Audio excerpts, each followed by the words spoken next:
Hello students and welcome back to channel Siraj Shaikh. आज start करने जा रहे हैं न्यू आंसर जिसका नाम है features of macro economics. Start करेंगे आज का क्लास।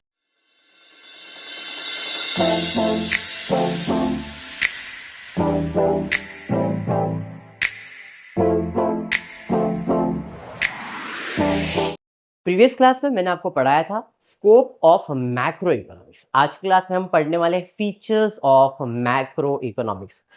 रैगनर फ्रेंच ने आपको बता दिया था इकोनॉमिक्स के कितने ब्रांचेस है, दो, एक है माइक्रो एक है macro. Micro means small, macro means large.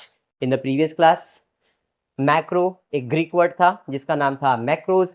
हमको बायट नहीं हुआ, हमको बता दिया भाई मैक्रोज मत बोलो मैक्रो बोलो, और मैक्रो का मतलब है एंटायर इकोनॉमी। लेकिन आगे भाई साहब चाल उसने बोला यार एंटायर इकोनॉमिक्स को रिप्लेस कर दो इकोनॉमी एज अ होल में, और आंसर हो जाता है इसका डेफिनेशन।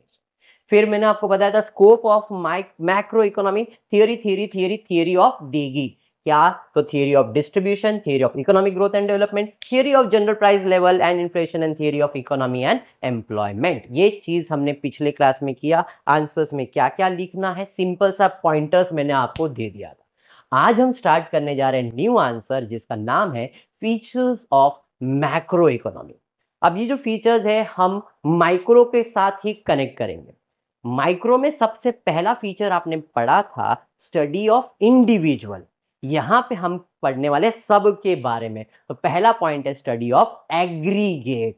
वहां पे इंडिविजुअल लिखते हैं, यहां पे एग्रीगेट, मतलब सब के बारे में स्टडी करना है। तो इसमें लिखेंगे क्या, तो macro economy deals with study of economy as a whole.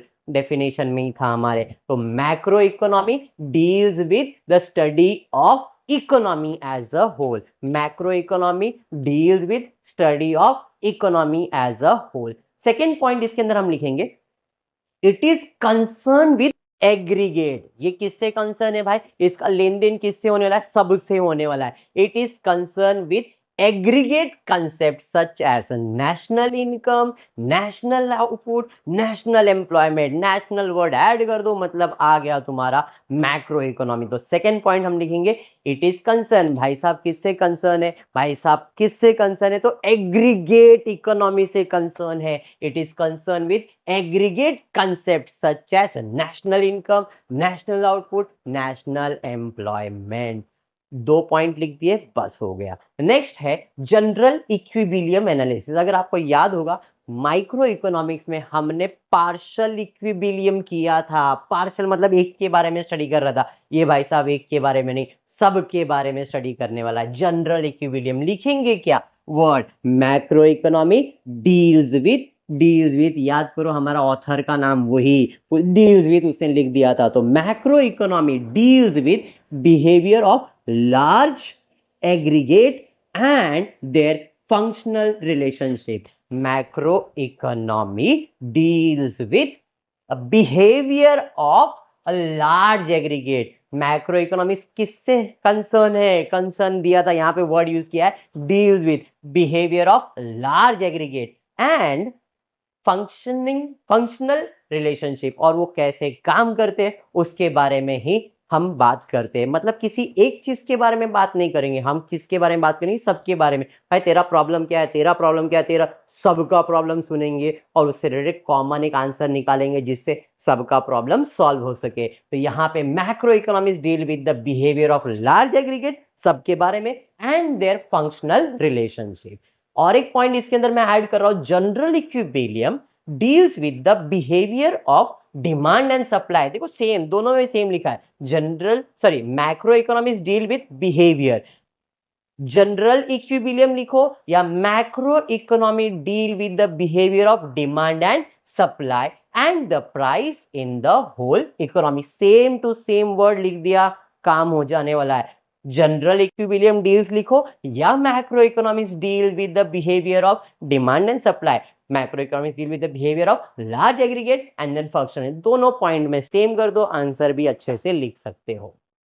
Growth model पिछले क्लास में मैंने आपको बताया था स्कोप। स्कोप के अंदर थियरी था, theory of distribution, theory of economic growth and development, जो उधर लिखा है सेम टू सेम यहाँ पे लिखो, कुछ भी बदलने की जरूरत नहीं है। Macro economic studies various factors contributed to economic growth and development. It is useful for developing growth model. Example के लिए दिया है massive investment in infrastructure, example highway, railway, port, through the programmes like Bharatmala and अलग अलग scheme के द्वारा हम roadway बना रहे हैं, रेलवेज बना रहे हैं, पोर्ट्स बना रहे हैं। तो यहाँ पे ग्रोथ मॉडल, कंट्री का ग्रोथ कैसे होगा, तो macro economic study various factors that contribute to economic growth and development. Macroeconomic studies various factors, macroeconomic studies various factors that contribute to economic growth and development. It is useful in developing growth model. Example मैंने आपको दे दिया, ये example लिख दो। अगर आप ध्यान दोगे तो मोस्टली मैं एक या दो पॉइंट हर पॉइंट्स में दे रहा हूँ। ये पॉइंट जनरल प्राइस लेवल भी आपका उसमें था, इसमें स्कोप के अंदर मैं इसमें तो कुछ भी चेंज नहीं कर रहा हूँ, जो एक्सप्लेनेशन वहां पे सेम एक्सप्लेनेशन यहाँ पे। Macro economy analysis shows how the general price level is determined. Study of general price level is significant on account of problem created by inflation and deflation, and और एक point इसके अंदर explain what caused the fluctuation, same to same, इसलिए ज्यादा emphasise इस point पे मैं कर भी नहीं रहा हूँ। नेक्स्ट है इनकम थियरी। हमने theory of income and expenditure पढ़ा था, ये भी सेम है, थियरी ऑफ इनकम है। आप सेम एक्सप्लेनेशन लिखोगे कोई प्रॉब्लम नहीं, बट यहाँ पे थोड़ा बहुत चेंजेस किया मैंने। Macro economy studies the concept of national income in different elements, methods of measurement and social accounting। अगर आप इधर कंफ्यूज होते तो एक चीज ध्यान में रखना, इनकम के अंदर सिर्फ इनकम पे फोकस करने वाला है।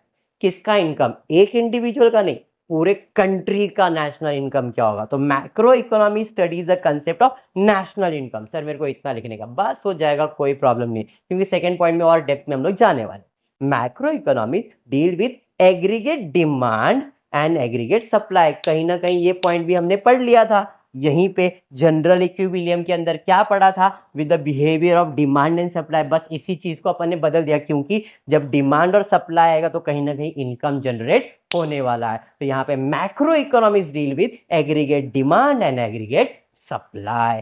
नेक्स्ट है लंपिंग मेथड। अगर आपको याद होगा स्लाइसिंग मेथड पढ़ा था हमने, कट कट कट कट करके एक एक के बारे में। लमसिंग, लमसम, सबको इकट्ठा लाओ और पढ़ो, इसलिए ये मैक्रो इकोनॉमिक्स में आता है। माइक्रो में आएगा स्लाइसिंग मेथड, यहाँ पे आएगा लंपिंग मेथड। लंपिंग मतलब सबको साथ में लाना है। Lumping method is a study of whole economy rather than its part. एक पार्ट के बारे में नहीं, स्लाइस के बारे में नहीं, पूरे पार्ट के बाद। आइसक्रीम खाना है तो हम कट कट करके सबको दे रहे हैं, तो उसको स्लाइस कर रहे हैं। नहीं भाई, मेरे को कट नहीं करने का, मेरे को खुद अकेले खाने का, लमसम मैं ही खाने वाला हूं, तो इसलिए इसको लम्पिंग मेथड कहते हैं। तो lumping method is the study of whole economy rather than its part. Clear है क्या यहां तक? नेक्स्ट एग्जाम्पल दिया हुआ है, एग्जाम्पल एकदम आपके टेक्स्ट बुक का ही है। एक फॉरेस्ट में अगर आप जाते हो तो फॉरेस्ट में देखते हो बहुत सारे पेड़ है, बहुत सारे पेड़ है, तब वो फॉरेस्ट है।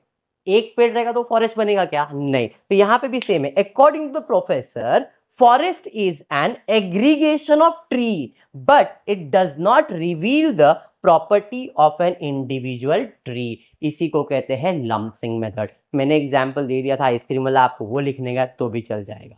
अब इस आंसर को कैसे बायट करेंगे? तो इस आंसर को बायट करने के लिए अब एक नया खिलाड़ी मैच चल रहा है, उसका नाम याद कर लो, जिसका नाम है Shubman Gill. S stands for study of aggregate. G for general equilibrium analysis and growth model, G square general equilibrium analysis growth model। I से आ जाने वाला है आप, और एक G है यहाँ पे जनरल प्राइस लेवल। I से आपको आने वाला है इनकम थियरी, I से आपको आने वाला है इनकम थियरी। L से आपको आने वाला है लंपिंग मेथड, GIL। ये जी के अंदर क्यूब डाल देने का है, general equilibrium, growth model and general price level. S study of aggregate, L से है लंपिंग मेथड। टेक्स्ट बुक में 8 पॉइंट्स है, मैंने 6 ही पॉइंट्स पढ़ाया है।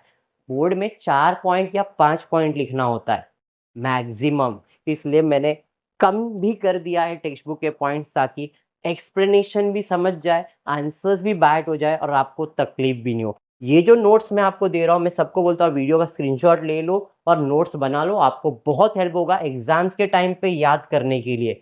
शॉर्ट नोट्स है, सिंपल नोट्स है, बाय हार्ट करने के लिए इजी हो जाएगा। क्लियर है क्या? तो आज के क्लास में मेरे हिसाब से इतना ही। होपफुली वीडियो पसंद आया तो प्लीज वीडियो को लाइक कर देना, फ्रेंड्स ग्रुप में शेयर करना, चैनल को सब्सक्राइब करना। Thank you for watching the video.